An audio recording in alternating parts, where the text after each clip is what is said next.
à toutes et à tous, je suis ravie de vous retrouver pour la saison 2 de Je vous conduis, toujours à bord de notre vélo-taxi. Et pour ce nouvel épisode, nous sommes en Mayenne, parfait au rythme slow de ce vélo, en compagnie de Bruno Bouygues, le dirigeant de GIS. Alors Bouygues, évidemment, c'est un nom qui doit vous dire quelque chose, et c'est pas du tout un hasard. Bonjour Bruno. Bonjour Cécile. Alors ce nom de famille, c'est celui de votre célèbre grand-père. Tout à fait, qui a créé le groupe Bouygues, mais dans lequel je ne travaille pas. D'accord. Et aujourd'hui, on va parler d'un chemin qu'on a pris avec mon père, qui était la reprise d'une PME GIS en Mayenne, très loin finalement du groupe éponyme et familial, et chemin qui nous passionne aujourd'hui. Donc ici, à Laval, en Mayenne, depuis 1964, il y avait une PME d'une cinquantaine de salariés au moment où votre père arrive. Exactement, en fait, mon père souhaite reprendre une PME industrielle, plutôt dans l'ouest de la France. Alors, pourquoi exactement, pourquoi ma famille avait une propriété à Saint-Malo. Et nous, on était basés à Paris, et donc on s'est dit, sur la ligne du TGV, entre Paris et Saint-Malo, il y a finalement 3 grandes villes, enfin 4, parce qu'il y a Chartres, Le Mans, Laval, Rennes, et on se dit, ça serait bien si on a la chance de trouver une entreprise dans une de ces 4 villes. La chance vous a souri. Les dossiers sont arrivés, GIS s'est présenté, ça nous a séduit, on a fait une offre et on l'a repris. Super. C'était il y a 20 ans. Voilà, il y a 20 ans. Donc GIS, c'est les initiales des fondateurs. Exactement. Et l'activité, à l'époque, est-ce qu'elle est déjà divisée en 3 grandes catégories? Non, en fait, lors de la reprise, GIS est une entreprise qui avait finalement pas mal souffert par manque d'investissement. L'entreprise était spécialisée dans la fabrication de postes de soudage traditionnels, sans électronique, et de chargeurs de batterie traditionnels. D'accord. Donc, pourquoi le sujet nous a passionnés, c'est que l'électronique allait entrer dans notre industrie, et on s'est dit au moment du rachat que finalement, il y avait tout à inventer, tout à refaire, et qu'on allait amener l'électronique dans cette entreprise. Alors c'est ce que vous avez fait, on est en 2021, au siège il y a plus de 650 collaborateurs sur les 860 Tout à fait. dans le monde, et quand on dit dans le monde, c'est qu'il y a quand même plusieurs centaines de pays aujourd'hui avec lesquels vous travaillez. Oui, on a aujourd'hui des filiales avec nos collaborateurs dans 4 pays, l'Angleterre, l'Allemagne, l'Italie, la Chine et le Maroc. Et puis, on vend via des importateurs dans 132 pays. Donc plus de 50% du chiffre d'affaires à l'export. Il y a toujours le soudage et on appelle ça le coupage, si j'ai bien compris. Alors tout à fait, on a un catalogue bleu dans lequel on a les éléments de soudage et de coupage. En fait, on travaille l'arc électrique. Lorsqu'on envoie de l'air comprimé sur un arc électrique, ça nous permet de couper. Ok. Donc en fait, le soudage et le coupage, c'est la même chose. Il y en a un, il n'y a pas d'air comprimé, il y en a un, il y a de l'air comprimé. Okay. Première famille de produits qui représente à peu près la moitié de l'activité. D'accord. Et ça, c'est un peu la famille historique. C'est la famille historique, exactement. Et puis il y a 2 familles qui sont liées à l'automobile. Oui. Premièrement, tous les équipements pour la réparation des chocs. Lorsque vous avez un accident, il faut réparer la carrosserie. On est très fort, on est leader mondial dans ce domaine. Et c'est un sujet qui nous a passionnés, c'est ce qu'on appelle une niche. Oui. Mais c'est une niche qui nous a permis de résoudre des problèmes techniques parce que les voitures sont devenues plus modernes. Dans une voiture, il y a 20 ans, il y avait peut-être 5 ou 6 nuances d'acier. Aujourd'hui, il y en a 150.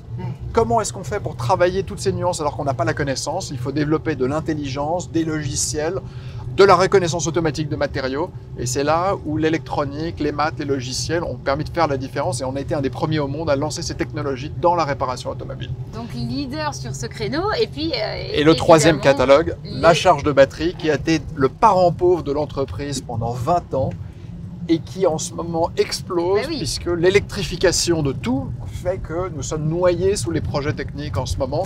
Et ça sera peut-être un des plus grands vecteurs de croissance de l'entreprise pour les 20 prochaines années. Donc des batteries pour les voitures, les vélos? Alors on travaille les chargeurs de batterie pour l'électromobilité urbaine. Donc on parle des trottinettes, on parle des vélos, des motos, on parle bien sûr des voitures, des camions, des bus, des rails, des avions. On travaille en fait tout ce qui se déplace. Avec des clients prestigieux, puisque je crois que vous avez un partenariat avec une célèbre marque Tesla, pour ne pas la nommer. Oui, alors aujourd'hui on a la chance en fait d'être partenaire de toutes les grandes marques d'automobiles mondiales, mais c'est vrai qu'on est très fiers de travailler avec Tesla qui nous a positionnés comme fournisseur de rang 1 technologique et donc avec lesquels on travaille sur toutes ces grandes innovations. Donc c'est vraiment une chance et une opportunité incroyable lorsqu'on est en Mayenne d'avoir un pied dans la Silicon Valley tous les jours. C'est clair. Alors précisément, on est en Mayenne, c'est un territoire fait de racines, un territoire agricole. Est-ce que c'est un élément fondamental, un des ingrédients du succès de GIS? Ah oui, j'en suis persuadé. On est un territoire méconnu, puisque finalement la Mayenne n'est pas un territoire qui rayonne dans le monde entier. C'est un territoire très agricole. La majorité de mes collaborateurs ont dans leur famille des agriculteurs et lorsqu'on travaille la terre, eh bien c'est un travail de longue haleine sur le temps long. Il faut se donner beaucoup de mal, il faut beaucoup travailler. Et ça, c'est un état d'esprit formidable pour se lancer dans une aventure industrielle. Alors précisément, si on se projette, quelles sont vos ambitions? Qu'est-ce qui vous fait vibrer pour GIS dans 10 ans, par exemple, si on cherche une projection moyenne? Alors, dans nos 3 catalogues, on a des opportunités formidables. Dans le soudage et le copage, on assiste en ce moment à la mécanisation du monde. Donc l'arrivée de la robotique, l'arrivée des automates, des cobots. Et là, on a décidé d'être un des leaders dans tout ce qui travaille sur les logiciels de robotique pour la mécanisation. Donc ça va nous ouvrir des marchés importants. Deuxième sujet, dans l'automobile, eh bien, même si on passe de véhicules thermiques à véhicules électriques, eh bien, les accidents sont toujours là, il faut réparer. Et les voitures étant encore plus sophistiquées, bien sûr. Il faut continuer à développer l'innovation. Et bien sûr, le troisième catalogue qui est les charges. Alors là, il y a l'électrification du monde dans toutes ses dimensions. C'est infini quasiment. Et là, c'est infini. Donc en fait, je pense que GIS, en travaillant, en écoutant nos clients, eh bien, notre objectif, c'est, on espère pouvoir doubler encore tous les 7 ans, tranquillement, en croissance organique. Vous, en tant que dirigeant, est-ce que vous avez d'ailleurs toujours voulu être dirigeant ou finalement, est-ce que c'était dans les gènes? Est-ce que vous êtes tombé dans la marmite quand vous étiez petit? Comment c'est arrivé? Alors c'est sûr que quand vous venez d'une famille d'entrepreneurs, vous avez une chance extraordinaire, c'est que vous grandissez dans un environnement où vous rencontrez des personnes qui vous partagent des ambitions, des envies, une volonté de transformer, de faire quelque chose par eux-mêmes. Donc c'est sûr que j'ai forcément un certain nombre de rôles, de modèles qui m'ont influencé. Est-ce que petit, je voulais devenir entrepreneur? Je crois que petit, je voulais être comme tout le monde. Je voulais être pompier, policier, pilote de chasse, militaire. Voilà, j'ai eu plein d'envies et je crois que la vie a fait que petit à petit, le goût des challenges, le goût de l'encadrement, le goût du collectif ont pris le dessus et finalement j'ai suivi un atavisme familial. C'est ça qui vous fait vibrer, c'est le fait de partager avec les autres ou d'apprendre tout le temps, ou les deux peut-être d'ailleurs? Un mélange des deux. J'adore travailler en équipe, j'adore quand avec les collaborateurs on résout des problèmes compliqués chez nos clients et qu'on apporte des solutions originales et puis bien sûr apprendre, c'est très motivant. Donc vous aimez la complexité? J'adore la complexité. C'est motivant. Très motivant. Et d'ailleurs, vous m'avez confié que tous les 18 mois, vous retournez à l'école. Oui, en fait, ça fait partie de mon chemin personnel. J'ai envie de continuer à apprendre. J'ai aussi envie de chercher des sources d'inspiration. Et donc, tous les 18 à 24 mois, en fonction des circonstances, j'essaye de continuer à apprendre. Donc, les 2 dernières formations que j'ai faites, je suis allé à Amsterdam faire des maths, dans une école de maths, et puis je suis parti à Stanford, dans la Silicon Valley, travailler sur l'intelligence artificielle pendant 18 mois. Là, après-demain, je commence Sciences Po pour mieux travailler la gouvernance de l'entreprise et pour continuer à la projeter dans l'avenir. Et puis demain, peut-être dans 18 à 24 mois, j'aimerais beaucoup aller soit en Asie, soit au Moyen-Orient, faire des formations sur la gouvernance ou sur finalement l'histoire de ces pays, de ces régions pour pouvoir avoir plus de sujets à discuter avec les futurs clients. Parce qu'en fait, plus vous incluez dans la culture de quelqu'un d'autre, plus en fait vous construisez une relation forte dans la durée. Mais alors précisément, et on le comprend quand on vous entend parler de vos futurs projets, l'international, le voyage, à la fois privé et puis professionnel, a une vraie place dans votre parcours. C'est très important. C'est très important parce qu'il faut comprendre qu'aujourd'hui, l'innovation a beaucoup changé. Il y a 20 ans, l'innovation, c'était l'apanage de 4 ou 5 pays. Et donc, si vous restiez dans votre pays, vous aviez accès à peut-être 70% de l'innovation mondiale. Aujourd'hui, l'innovation, elle se trouve dans 80 pays. Elle est culturelle, elle est géographique. Et donc, si on veut absolument développer des solutions qui puissent être utilisables dans de nombreux pays, il faut absolument voyager dans ces pays pour comprendre les besoins. En plus, à la différence de l'électrotechnique, l'électronique nécessite des plus grands volumes pour amortir les investissements.